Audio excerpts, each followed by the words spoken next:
My name is Kristen Babel, and in this video we will be learning about the physics behind swimming. For these instances, and for simpler terms, I will not be considering any air resistance or water resistance. I'm only trying to explain concepts of kinematics. The example being used here is my 50-meter freestyle. From this situation, I will explain to you the basic concepts and ideas of kinematics. Let's take a look at this video. Let's say, for example, I stay at the same constant velocity for the entire 50 meters. Velocity is the distance I covered over the amount of time it took. When velocity is constant, this indicates that I had no acceleration and that I did not speed up nor slow down. Since it ended up taking me 34 seconds to cover 50 meters and I did not accelerate, my velocity would be 0.68 meters per second. Although it seems my displacement would be 50 meters, it is really zero. Displacement is how far you've moved from your initial location, and I ended up back in the same place. Now, let's take a look at that dive again.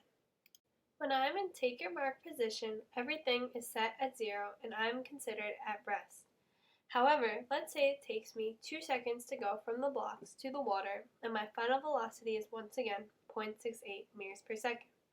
We can say that I hit the water at an angle of 20 degrees above the horizontal. Now we can solve for the final velocities of my x and y components by using this diagram.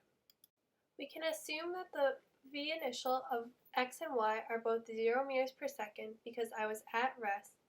Then, to find the velocity at the time where I dive in, we can use cosine of 20 equals x over 0.68 to find the x value of my velocity, and then to find the y component we can use sine of 20 equals y over 0.68. The resulting velocities would be 0.64 meters per second in the horizontal direction and 0.23 meters per second in the downward vertical direction.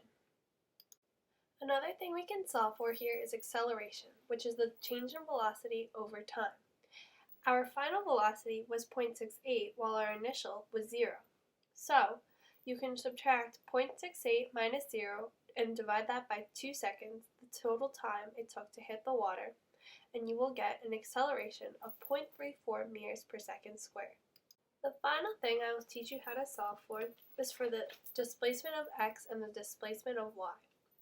To find the displacement, since you know the velocity, which would in this case be 0.64 meters over 1 second for the x component and 0.23 meters over 1 second for the y component, you can set up a ratio for the time that you're solving for.